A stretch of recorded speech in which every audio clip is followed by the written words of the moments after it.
Today, we travel back to one of the most unforgettable days in English history. The Battle of Agincourt, fought on October 25, 1415. This battle is often remembered as one of England's greatest military victories, a triumph achieved against nearly insurmountable odds. Led by King Henry V, the English army was outnumbered, outmaneuvered, and stranded deep within enemy territory. But through skill, determination, and sheer bravery, Henry and his men would emerge victorious in a battle that still inspires stories, songs, and studies over 600 years later. The claim to the French throne. In 1413, Henry V ascended to the English throne, carrying with him a burning ambition and a powerful legacy. His lineage traced back to Edward III, his great-great-grandfather, who had a strong claim to the French crown. England and France were in constant tension over this disputed lineage, with the English kings asserting a right to the throne of France. Henry was determined to revive that claim and make it a reality. But this ambition wasn't only about territorial expansion. It was a matter of pride, honor, and what Henry saw as his birthright. He was driven by an intense sense of duty to fulfill his ancestors' legacy and unite the crowns of England and France under his rule. The invasion of France begins. By 1415, the diplomatic efforts had failed, and Henry knew his claim would only be realized by force. He secured the backing of Parliament, who granted him the financial and military support he needed. Henry's plan was audacious. He would invade France, capture key locations, and use these victories as leverage to secure the French crown. In August, he crossed the English Channel with his army, landing on French soil with his sights set on the important port town of Harfleur. This was a crucial strategic point, and Henry believed capturing it quickly would establish a foothold for his campaign across France.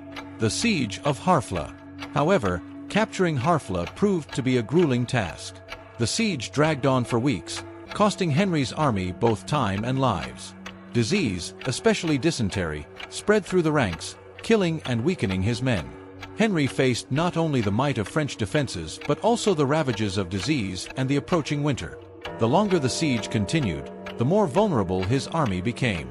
Despite these challenges, Henry's determination was unshaken. Finally, after a hard-fought siege, Harfleur fell to the English. But the cost was great, and the weakened English forces now faced an even greater challenge as the French mobilized a massive army in response. The French army gathers. News of the siege had given the French ample time to gather their forces. They intended to crush the English army with sheer numbers and strategic maneuvering. With nearly twice as many troops as Henry, the French forces shadowed the English, waiting for the right moment to strike. They cut off potential paths to Calais, trying to trap Henry's men and prevent any chance of escape or reinforcement. Henry knew he was at a severe disadvantage, yet he continued to march, hoping to find a way to reach Calais. Meanwhile, the French forces loomed ever closer, ready to close in for the kill. The night before battle. On October 24th, the two armies camped dangerously close to each other. The French commanders tried to stall for time, hoping to gather additional reinforcements that would bolster their already superior numbers. Henry, aware of their plan, knew he couldn't afford to wait. Every hour lost would only tip the scales further in the French's favor. That night, Henry made a bold decision. His army would fight the next morning, no matter the odds. With resolute faith, he prepared himself and his men for the impending confrontation. Preparation and strategy. Early in the morning on October 25th, Henry's men made their confessions, and many took part in a mass, preparing their spirits as well as their weapons for battle. Henry then arranged his troops with precision.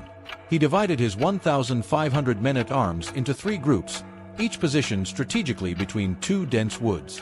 One group he led himself, another was commanded by his cousin, Edward, Duke of York, and the third was led by Thomas Camoes. On either side of the men-at-arms, he stationed 7,000 longbowmen under the command of Sir Thomas Erpingham. Each archer drove sharpened stakes into the ground to serve as makeshift barricades, designed to slow the French cavalry's advance. With the terrain, defensive stakes, and tactical placements, Henry hoped to turn his smaller forces' disadvantage into a deadly trap for the French.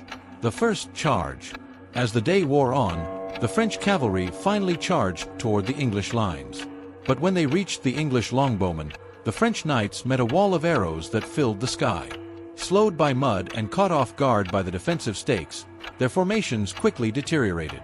For reasons unknown, the knights didn't charge with their full strength, which only compounded their struggles.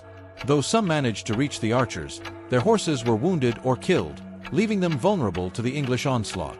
The ground, now churned into thick mud by their struggling horses, became a quagmire that made movement nearly impossible.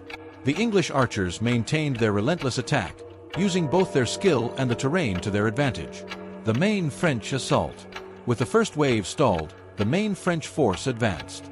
Once again, the English archers unleashed a deadly hail of arrows. By the time the French reached the English men-at-arms, they were exhausted, battered, and disorganized. When the archers ran out of arrows, they didn't retreat.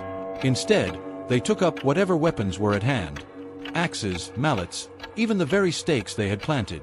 Lightly armored, they could move more easily through the mud than the heavily armored French knights, allowing them to flank the enemy and launch a fierce melee assault.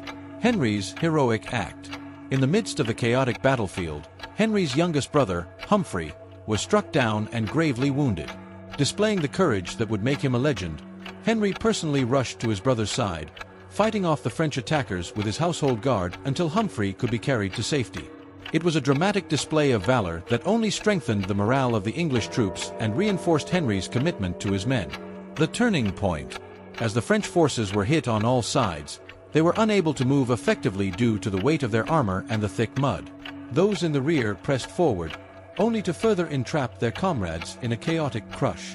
Exhausted, demoralized, and relentlessly attacked, the French began to falter. Henry's strategy and the English longbowmen's unyielding assault proved decisive. French collapse and English victory. After 3 hours of brutal close-quarters fighting, the French began to retreat. Many of their commanders were taken prisoner. Yet, fearing the French were regrouping, Henry made a grim decision. He ordered that all but the most valuable prisoners be executed, fearing they might rise up if the French renewed their attack. This controversial order, carried out by the archers, sent a clear message. Henry's resolve was unbreakable. Aftermath and legacy. With the battlefield finally secured, the scale of the English victory became clear. Around 6,000 French soldiers lay dead, including numerous high-ranking lords and nobles.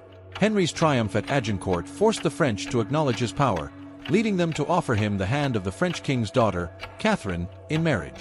The marriage treaty named Henry's future son as the heir to the French throne, a monumental achievement for the English crown. Henry returned to England as one of its most celebrated warrior kings. The legend of Agincourt lives on. Over the centuries, the Battle of Agincourt has remained a symbol of English courage, military strategy, and the power of the human spirit to overcome overwhelming odds. Henry V's triumph is still remembered as one of history's most astonishing feats of leadership, cementing his place as one of England's most revered kings. Thank you for joining us in revisiting this iconic chapter of history, where courage and strategy collided on the muddy fields of Agincourt. If you found this story compelling, please like, subscribe, and share.